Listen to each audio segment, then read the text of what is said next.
सिद्धेभ्यः।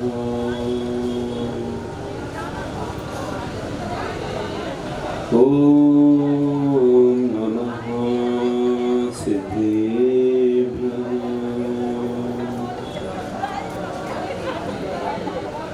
ॐ नमः सिद्धेभ्यः। सुदोष शान्त्या विहितात्मशान्तिः शान्तिर्विधाता शरणं गतानां भूयाद्भवक्लेशभयोपशान्तिः शान्तिर्जिनो मे भगवान् शरणं शान्तिर्जिनो मे भगवान् शरणं। बोलिए देवादिदेव प्रथम तीर्थंकर श्री आदिनाथ भगवान की, वर्तमान शासन नायक श्री महावीर भगवान की, 2400 तीर्थंकर भगवान की, अहिंसा परमो धर्म की, समो शरण महामंडल विधान की, आचार्य गुरु हर्षि विद्यासागर जी महाराज की। बोलो परम पूज्य आचार्य श्री आर्य। कह रहा था भगवान ऋषभदेव प्रथम तीर्थंकर आदिनाथ प्रभु के जीवन दर्शन के बारे में। कितना महान जीवन दर्शन है। युग के आदि में चक्रवर्ती सारे राजा इंद्र सौरेंद्र के साथ पूरा 16 स्वर्गों तक का वैभव मानव करके आया है, और उनके चरणों में जब बैठ करके श्रावक श्रेष्ठी के रूप में प्रश्न किया जाता है, हे प्रभु, आत्मा का कल्याण कैसे होगा, आत्मा कैसे भाव से पार होगी, मुझे बतलाइए। चक्रवर्ती विचार करता है कि प्रभु के चरणों में आए हैं और आकर के भगवान की वाणी हमें मिलने वाली है। हमें ये भी एक मन में विकल्प आता है कि कितना महान कुल है हमारा, कितना महान कुल है जिसमें इतना वैभव कि आप जानते हो 14 रत्न 9 निधियां और कितने 18 करोड़ घोड़े 84 लाख हाथी 96,000 रानियां 32,000 मुकुटबद्ध राजा जिन्हें नमस्कार करते हैं इस सचखंड के स्वामी भरत चक्रवर्ती।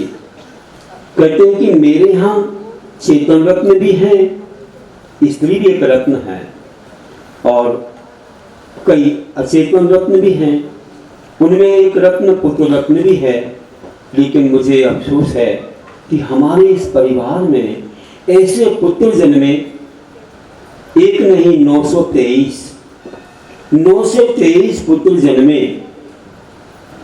पुत्र जन्मना बहुत खुशी की बात है, बहुत आनंद की बात है, और 923 आश्चर्य की बात नहीं है, क्योंकि 96,000 रानियों से 96,000 पुत्र भी हो जाए तो क्या बड़ी बात है। लेकिन ये 923 पुत्र जन्म से ही, भाई थोड़े वर्षों के बाद तो बोलेंगे, लेकिन बोले ही नहीं। अरे मेरे से नहीं, माता से बोलते तो माता से भी नहीं, अपनी माताओं से भी नहीं बोले। चक्रवर्ती कुल में कोई गूंगा पैदा हो, ये कुछ समझ में नहीं आता। हे प्रभु, मुझे बतलाइए कि चक्रवर्ती इतना पुण्यवान होता है और आपके कुल के हम हैं, और ऐसे कुल में गूंगे पुत्र जन्मे, इसका कारण बतलाइए प्रभु। आप सोचते होंगे हर बात आदिनाथ प्रभु से पूछते होंगे, जरूरी नहीं है, आप कभी भी पूछ भी सकते हैं, लेकिन भगवान हमेशा उत्तर नहीं देते हैं। तो ना आपके लिए रुकते हैं कि दिव्यगणी चल रही और आपके प्रश्न में रुक जाए, उस समय कोई पूछता भी नहीं है। 2 घंटा 24 मिनट उनकी वाणी जो खिलती है, उस समय कोई इनसे कोई प्रश्न नहीं कर सकता। और जब दिव्यगणी पूरी हो जाती है, वह ओंकार ध्वनि तो बोलते हैं, लेकिन अर्धमावधि भाषा की वह ध्वनि है, और उस समय उनकी वाणी खिलती रहती है। उसके बाद फिर सब गंधर्वों से प्रश्न करते हैं। विश्वसेन प्रथम गंधर्व थे, उनसे प्रश्न किए। उनको भी भगवान बोलते हैं। अरे गुरु महाराज कोई भी हो, मुनिराज को भी भगवान बोलते। भग मतलब ज्ञानवान, भगवान है, तो वे भगवान है। सर्वार्थ सिद्धि ने पूछा कि हे भगवान, आत्मा का हित क्या है? अपने गुरु से पूछ रहा है कोई भक्त।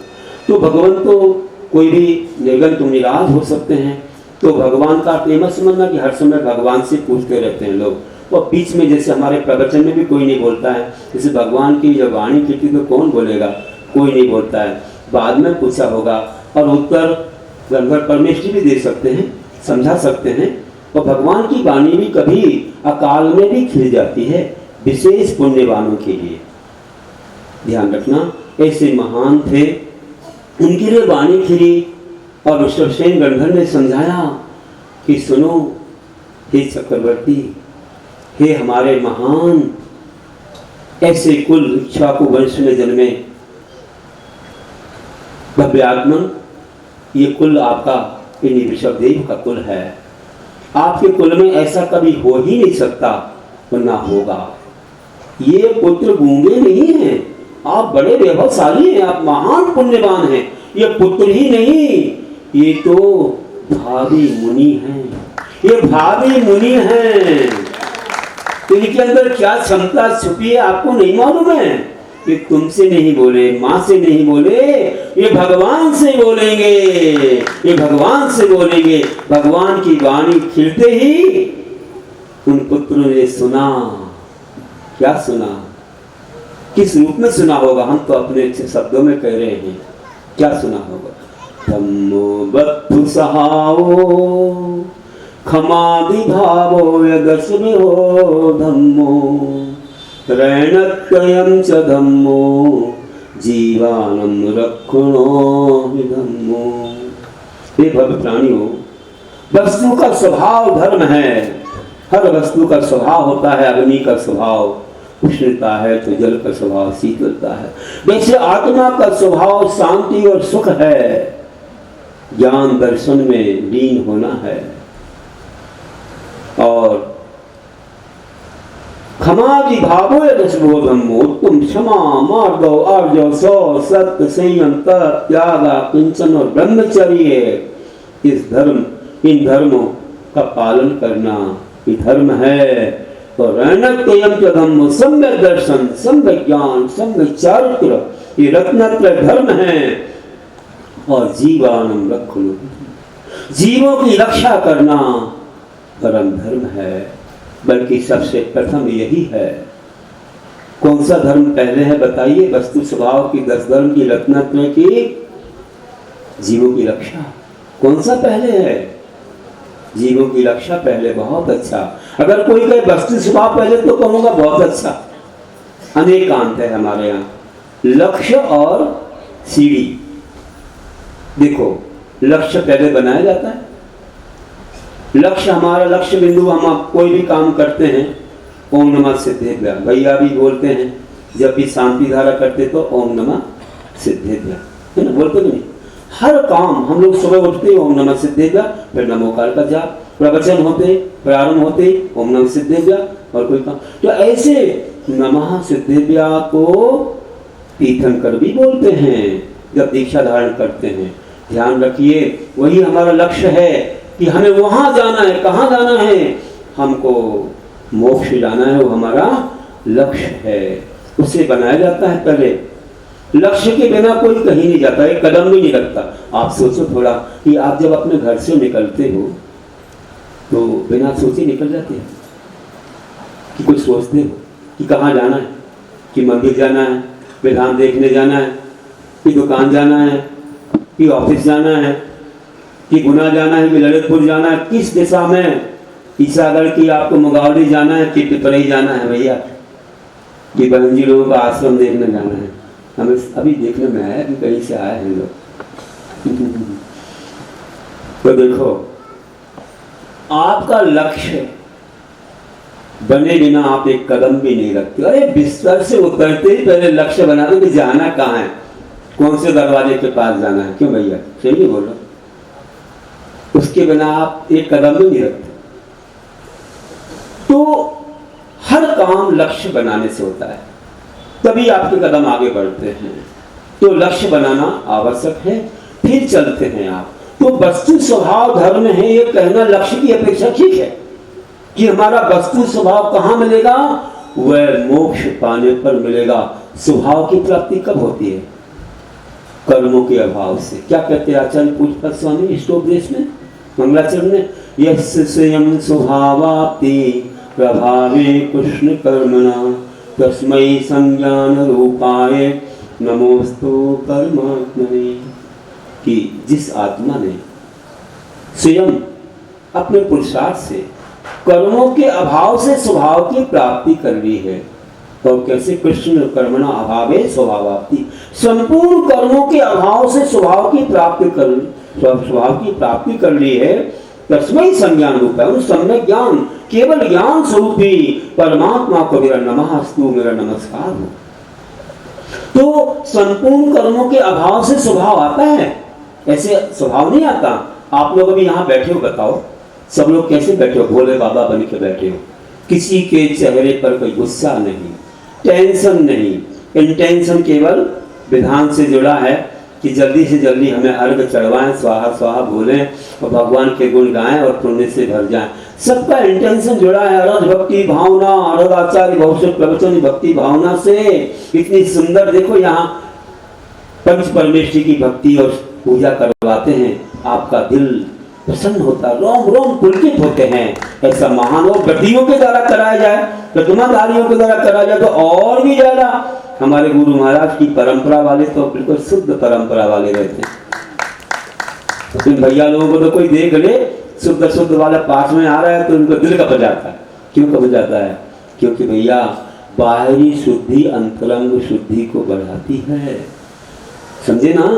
बहिरंग शुद्धि पर अंतरंग शुद्धि गर्वित है, उस पर टिकी हुई है।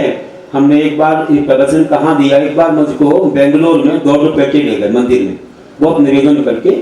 तो वहाँ कुछ लोग पैंट शर्ट में पूजा कर रहे थे, मैंने इसी पर प्रवचन दे दिया। हमने कहा ये क्या कर रहे हैं आप, इतने शुद्ध द्रव्य को आप किन वस्त्रों से छू रहे हैं, इसका क्या प्रभाव पड़ेगा? आप धवल वस्त्रों में, केसरिया वस्त्रों में पूजा करोगे, उसका कितना महत्व है, कितने भाव उज्ज्वल होते हैं। ऐसे भाव जरूर होते कि जिन वस्त्रों से आप कहीं नहीं जाकर के आए हो, संसार के पदार्थों को छू लिया, अशुद्ध स्थान पर जाके आ गए और आप पूजा करने लगे, उससे वह भाव निर्मल नहीं होंगे जो भाव आपके निर्मल होंगे शुद्ध वस्त्रों से, निर्मल वस्त्रों से। कहीं पर मत जाओ, कहीं किसी को मत छू। ऑपरेशन थिएटर में ऑपरेशन होता है तो देखो डिटॉल से धुले कपड़े जो कहीं यूज नहीं आए वो उपयोग किए जाते हैं, मुख भी ढांकते हैं, सिर भी ढांकते, वायरस बैक्टीरिया होते हैं, सिर ढांक करके हमको पूजा और सब अर्चना करने से आहार देना चाहिए, क्योंकि बैक्टीरिया वायरस में ट्रांसफर होते हैं। कहीं भी छू लिया, किसी को छू लिया तो उससे क्या होता है, फिर अशुद्धि बढ़ जाती है, अतिशय नहीं होते। आप जितना अतिशय, हाँ कलर भी निश्चित है कि उसी कलर में आपको वो तो देखने को मिलेगा। तो ऐसे ही कई लोग क्या करते हैं, वेदियों को हाथ लगाते हैं, मैं नहीं अच्छा मानता हूँ। अशुद्ध वस्त्रों में वेदियों को हाथ लगाते हो, महिलाएं भी लगाती हैं, नहीं। ऐसे में क्या कई प्रकार की घटनाएं हो जाती हैं। इसलिए अभी कई लोग प्रायश्चित लेते हैं मेरे से। अब बताओ, अभी कल ही एक महिला ने प्रायश्चित किया, महाराज जी एक ऐसा समय था हमें नहीं मालूम था और हम चले गए मंदिर में, बाद में मालूम पड़ा ऐसा हो गया, प्रायश्चित दीजिए। तो हो गया होगा, मतलब उन्होंने तो बुरा ही है कि हम चले गए, किसी अवस्था में जगह, कब कितने वर्ष पहले गए।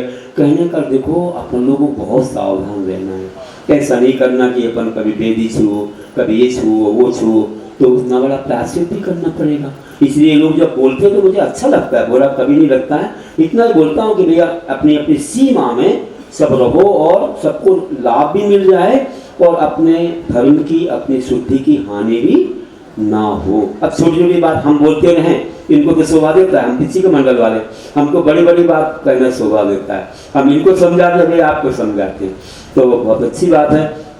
कह रहा था कि ऐसे परमात्मा बनते हैं कैसे, सब कर्मों के अभाव से। आप लोगों में बैठे हो इतने शांत मुद्रा में, मैं कह रहा हूँ आप स्वभाव में हो कि विभाव में हो, बताओ भैया। दूध जो है जब ठंडा रहता है अपने स्वभाव में रहता है, गर्म हो गया उफनने लगा तो विभाव में। हाँ विवाह में रहता है। तमिलनाडु वाले हाथ जोड़े, मेरा कुछ तमिल में भी कर दीजिए। हाँ कहूँगा भगवान की वाणी तो सब भाषा में, बैठो बैठो बैठो, तो थोड़ा सा कह दूंगा। तो कह रहा हूँ कि दूध स्वभाव में है कि विवाह में उबल रहा है, उफल रहा है? स्वभाव में कि विवाह में भैया? तो आप 2-4 बूंदे डाल दो उसमें, तो क्या होगा? उफलना बंद हो जाएगा। 2-4 से बूंदे आप डाल दोगे थोड़ा सा पानी, तो उफलना बंद हो जाएगा ना। अब स्वभाव में आ गया कि विवाह में? हाथ डाल के, उंगली डाल के देखो, थोड़ा ऐसे मत बोलो, उंगली पे डालो, पहले जल जाएगी।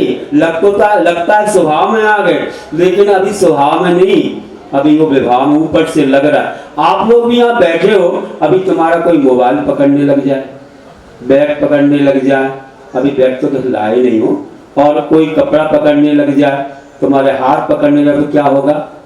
स्वभाव में रहना, तुम गुस्सा नहीं आना, हमारे आगे क्यों बैठ गए? क्योंकि यहाँ भी विवाह चलता रहेगा। ऊपर से स्वभाव जैसा लगता है, लेकिन अंदर में विवाह चलता रहता है। अभी हमारी कथाएं अंत नहीं हुई।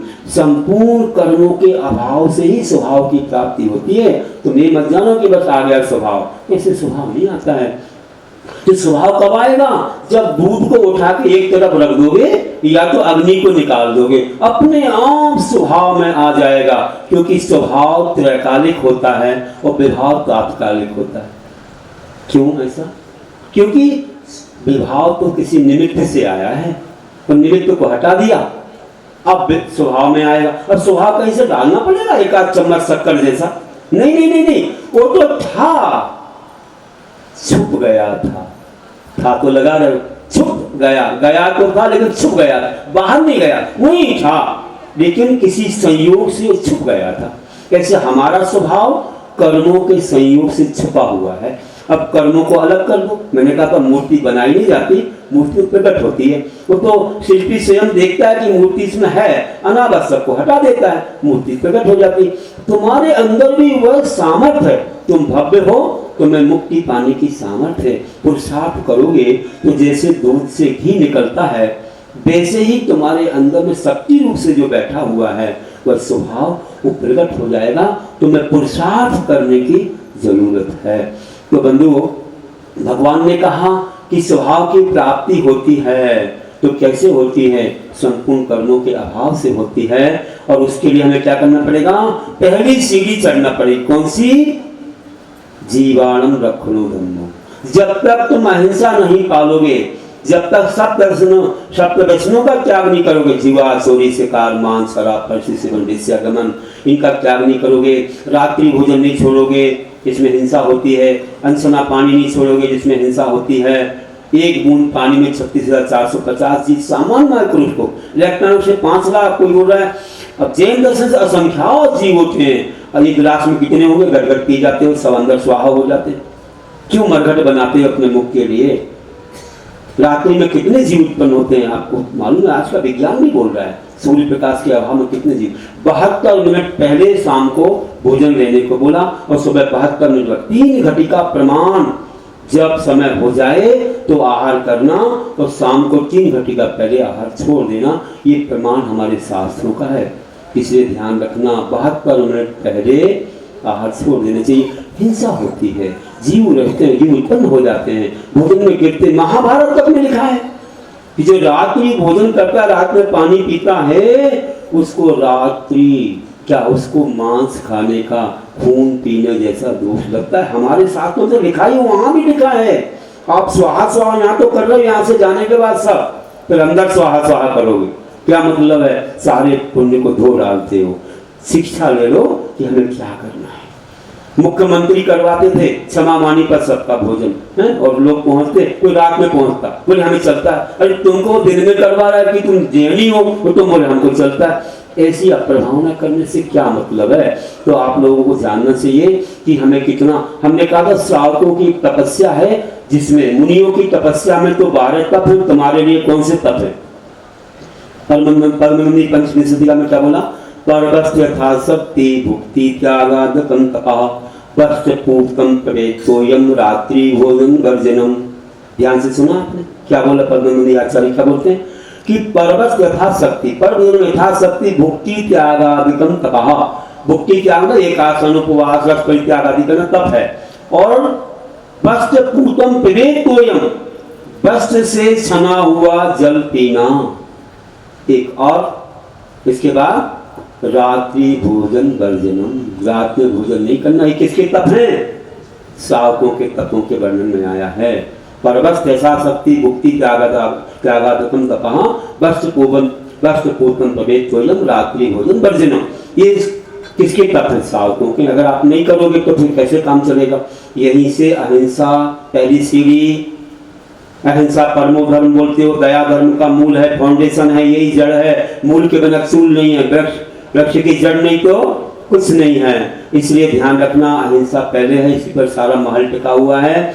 फिर रत्नत्रय सम्यक दर्शन, ये जड़ का क्षण ऊपर है, ऊपर तक है। सम्यक दर्शन प्रथम सम्यक अनुकंपा आस्तिक, वहां भी दया है अनुकंपा में। अहिंसा का वर्णन पढ़ते हो ज्ञान में, वहां पहले नंबर अहिंसा आती है, तो कोई व्रतों के बारे में पढ़ो। फिर इसके बाद वह चारित्र प्राप्त करते हो, वहां भी पहले अहिंसा है। 10 धर्मों का पालन है, किसी के दिल को दुखाना तो क्षमा नहीं है। क्षमा कैसे आएगी? क्षमा हर समय होना चाहिए, सबको आप रक्षण दो। और वहाँ संयम भी, इंद्रिय प्राणी संयम है, सब जगह दया का संबंध ऊपर तक। अब ये नहीं पालोगे तो कुछ नहीं है। तो पहले से क्या है?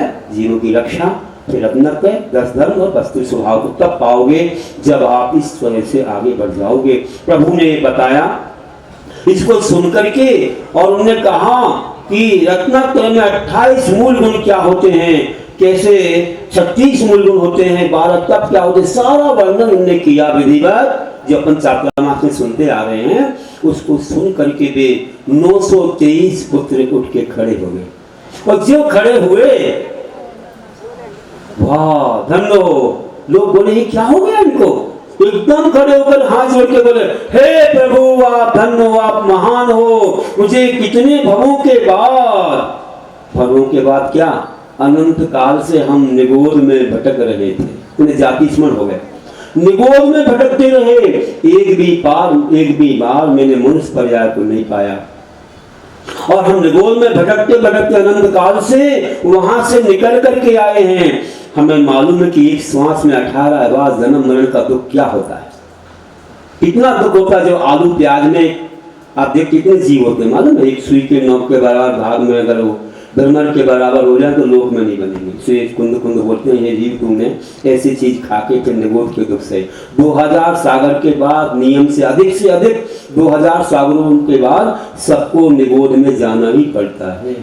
उसके बीच में तिर गए तो पार हो गए, फिर नहीं जाना पड़ेगा। क्या आप लोग निगोद में जाना है? एक श्वास में 18 बार जन्म करना है? तो कुंद कहते जमी कंद मत खाओ, ये आलू प्याज आदि अगर खाओगे तो वैसा ही पाप होगा, फिर निगोद में जाना पड़ेगा। इसलिए इसको छोड़ो। अरे खूब अच्छी चीजें आती, बोले नहीं महाराज आलू बंडा समोसा बहुत अच्छे लगते। अरे भैया उससे भी ज्यादा अच्छे लगते, थोड़ा खर्चा करो, कच्चे केले के खाओ ना, कितना स्वाद आएगा और ऐसा लगेगा आनंद ही आनंद आएगा, स्वाद भी बढ़िया और कोई कमी नहीं रहेगी, तो शक्ति भी मिलेगी। आप क्या आलू के खाते हैं? कुछ नहीं है। तो तामसिक भी है, ज्यादा जीवों की हिंसा वाली वस्तु तामसिक होती है, बहुत बड़ी हिंसा है। इसको छोड़ो। अभी कितने लोग यहाँ पर बैठे हैं जो लोग आलू नहीं खाते हैं, जमीकन नहीं खाते? हाथ उठा भैया, कौन कौन नहीं खाते? ओहो, मुझे तो लग रहा है सारे कौन नहीं खाएंगे, भी उठा दो। वाह देखो अशोक नगर तो शोक को नसाने वाला, वास्तव में यही से ज्यादा तीर्थंकर बनेंगे, बता देगा। हाँ बहुत बनेंगे, इतने समोसन वाले साक्षात समोसन को पाएंगे, तो बहुत अच्छा है। तो कह रहा था कि देखिए ऐसे जब उपदेश को दिया तो क्या बोले, कौन बोल रहे थे भैया? 923 बोल रहे हैं कि हम निगोद का दुख सह के आए प्रभु, अब मुझे आप पार करिए। 2 मत मिलते हैं, नित्य निगोद से आए थे। नित्य निगोद उसको बोलते जो अभी तक किसी और पर्याय को नहीं पाया। इतर निगोद उसको बोलते इसमें कोई पर्याय पाके फिर निगोद में जाते हैं। तो वे जो है नित्य निगोद से आए थे। कोई कहते हैं कि सीधे आए, निगोद से आके चक्रवर्ती के पुत्र हुए, आने में कोई बाधा नहीं है। और कोई कहते हुए पर्याय में आए, गिंजाई बने एक साथ और हाथी के पैर के नीचे दब करके मर के फिर बाद में चक्रवर्ती के पुत्र बने। 2 मत मिलते हैं। ये तो नित्य निगोद वाला भी मत है, वो भी है। कभी कोई पर्याय नहीं पाई, कोई सुख नहीं देखा संसार का, और फिर भी जन्म के बाद में माँ से और पिता से नहीं बोले। उन्हें इतनी उदासीनता थी, वे बोले भगवान ने इसलिए नहीं बोला कि अगर मैं बोलूंगा तो माँ का पिता मुझे अच्छा समझ करके मुझसे मोह करेंगे, मुझसे राग करेंगे, मेरी शादी विवाह करना चाहेंगे, और मैं नहीं बोलूंगा तो सोचेंगे इनसे ज्यादा क्या मोह करना है। इसलिए हम अपने आप में थे, मुझे किसी से कोई मतलब नहीं था। वे गूंगे नहीं थे, वे तो उदासीन थे। क्या थे भैया? उदासीन थे। और उन्होंने प्रभु से निवेदन किया, प्रभु अपना जैसा बना लीजिए, मैं भी निर्गंथ पद अपनाना चाहता हूँ। आपने जो उपदेश दिया 28 मूल गुणों का, उसे मैं अपना रहा हूँ। वस्त्राभूषण फेंक दिए, सारे 923 पुत्र मुनि बन गए समूचरण में। देखो संख्या बढ़ गई। क्या आश्चर्य हुआ, चक्रवर्ती कैसे दांत पर उंगली दबा के रह गए। क्या बात है, जीवन भर नहीं बोले और आज बोल रहे हैं। धन्य हो, धन्य हो। ऐसे महान प्रभु की उन्हें स्तुति की। आप तो श्रावक बन के विधान पढ़ रहे हो, और उनने मुनि बन करके जब भगवान की स्तुति की तो धन्य हो गए। जैसे मैंने भी कुछ पंक्तियां लिखी हैं भगवान के बारे में, तो मैं आपके सामने बता रहा हूं कि ये भगवान जो बैठे हैं, आप विधान तो पूरा कर लोगे, लेकिन इनके स्वरूप को आप नहीं समझ पाओगे। इन भगवान का जीवन कैसा है, ये 34 अतिशयों से महान है। मैं पढ़ रहा हूं, आप ध्यान से सुन लेना है, ठीक है ना? ये भी विधान ही है, विधान से दूर नहीं है। आप ध्यान से सुन लेना कि क्या कह रहे हैं। 923 पुत्र जो अब मुनि बन गए हैं, अब पुत्र नहीं, अब तो भगवान के पुत्र कहो तो कोई बात नहीं, जिनवानी के पुत्र भी कह दो तो कोई बात नहीं है, लेकिन वे कह रहे भगवान से कि अतिशय सुंदर तन प्रभुवर का, और सुगंधित सहित पना, नहीं पसीना आवे जिनको, मलमूत्रादिक रहित पना। हित मित वाणी मधुर बचन हो, ऐसे प्रभुवर मन भाए। परम विरागी तीर्थंकर की, करे वंदना गुण गाए। अमित शक्ति है धवल रुधिर है, उत्तम शुभ लक्षण वाले। 1008 लक्षण होते हैं उनके शरीर पर, ऐसे भुजा, स्वस्तिक, देवांगना, सरोवर आदि। मैंने 108 लक्षण तो लिखे हैं आगमन योग में, आपने देखा होंगे। 108 भी मिलते नहीं सब जगह, बहुत ढूंढने से मिले। 1000 के नाम, 8 के नाम तो नहीं मिलते, लेकिन ऐसे लक्षण के शरीर पर रहते हैं जो दूर से अच्छे दिखते नहीं है, लेकिन अगर सूक्ष्मता से देखें तो बने रहते हैं। तो अमित शक्ति है धवल रुधिर है, उत्तम शुभ लक्षण वाले। थोड़ा प्रभु को निहारते ना भैया, मुझे नहीं निहारा, उनको निहारा, आपको उनका स्वरूप बता रहे। सच्ची स्तुति पढ़िए। तनाकार भी सुडोल जिनका, वज्रमय सहनन वाले। जन्म समय के इन 10 अतिशय से प्रभुवर शोभा पावे। परम विरागी तीर्थंकर की, करे वंदना गुण गाए। केवल ज्ञान के 10 अतिशय। कोश 400 भूमि पटल में, रहे सुभिक्ष अहिंसा हो। होए गगन में गमन प्रभु का, परिकर में ना हिंसा हो। 400 कोश तक कोई हिंसा वगैरह नहीं होती है। पूज्य केवली कबलाहारी, नहीं रहे ये जिन गाए। परम विरागी तीर्थंकर की, करे वंदना गुण गाए। ये हम लोग जैसा ग्रास्य आहार नहीं करते हैं, उनका आहार ही नहीं होता है, क्योंकि उनका मोहिनी कर्म छूट गया तो राग नहीं है किसी चीज से, और भेदनी कर्म जली रस्सी के समान है, तो उससे कोई भेदना भी नहीं होती है, उनको भूख लगती ही नहीं है। और केवल गानों सब कुछ झलक जाएगा तो अंतरा नहीं हो जाएगा, उनको सब दिखेगा उनको, इसलिए उनका आहार तो होता ही नहीं है। परम औदारिक बरगना आती शरीर से चलती रहती है, देशों पूर्व कोटि वर्ष तक उनका शरीर वैसा का वैसा बना रहता है। हो ना होए उपसर्ग प्रभो पर, चारों दिशा में मुख दर्शन। सब विद्याओं के स्वामी जिन, ना होता छाया दर्शन। नहीं आँख की पलके झपके, नहीं केस नख बढ़ पाए। परम विरागी तीर्थंकर की, करे वंदना गुण गाए। केवल ज्ञान के बाद नख और केस वृद्धि को प्राप्त नहीं होते हैं। ये भी आँख की पलकें नहीं झलकती, एक बिल्कुल एक ही नासा दृष्टि में विराजमान होते हैं। अर्धिमागधी भाषा सबको अमृत समाहि तप्त करे, सब में त्रिपन बैर हटाए धर्म भावना युक्त करे। धुआं अंधेरा धूला विदिन दसों दिशा निर्मल भाए, परम विरागी तीर्थंकर की करे वंदना गुण गाए। गगन सुनिर्मल सब ऋतुओं से, गगन सुनिर्मल सब ऋतुओं के फल पुष्पादिक नित्य शोभे। रत्नोमयी गर्पणवत भूमि स्वर्णिम गल पे प्रभु शोभे। जय जय धुनि गुंजायमान हो बहे सुगंधत सुहवाएं, परम विरागी तीर्थंकर की करे वंदना गुण गाए। वहाँ पर कोई भी ऐसे ज़्यादा मेघ वर्षा वगैरह कुछ नहीं होती है, कुछ शांत रिमझिम वर्षा से गंधोदक वृष्टि जैसी होती है और सब ऋतुओं के फल फूल एक साथ आ जाते हैं, ये उनकी विशेषता है। और वहाँ कल्प वृक्ष तो होती है समुद्र में, तो वहाँ जो भी पर्यंस वगैरह जाते हैं वे भी फल खाते हैं। और वहाँ कोई भी और भी जो भूमियाँ हैं वहाँ पर सब खाती का भूमि और भी भूमि है वन भूमि, वहाँ जाकर पर्यंसों का भी आहार अच्छे से होता है, उनको भी कोई नहीं। और मनुष्य लोग कल्प वृक्ष से सब लेकर के यहाँ तक के वे चौका भी लगाएंगे, भवन भूमि भी है, मुनियों को आहार भी कराएंगे, सब कुछ वहाँ उपलब्धि हो। कोई अशुद्धि नहीं होती। आप लोग से जाते होंगे, यहाँ तक पहुँचते में अशुद्धि होती होगी। अरे देवता लोग तो वायु बहाते हैं, जल बहाते हैं, सफाई करते हैं, पूरी दर्पणवत भूमि दिखती है, एक कंकड़ कांटा भी नहीं दिखेगा। ऐसे देव लोग वहाँ रक्षा करते हैं। और बाकी ऐसे तो मलमूत्र आदि से रहित पना तो महापुरुषों को होता है, सामान्य को तो होता है सब चीज़ें।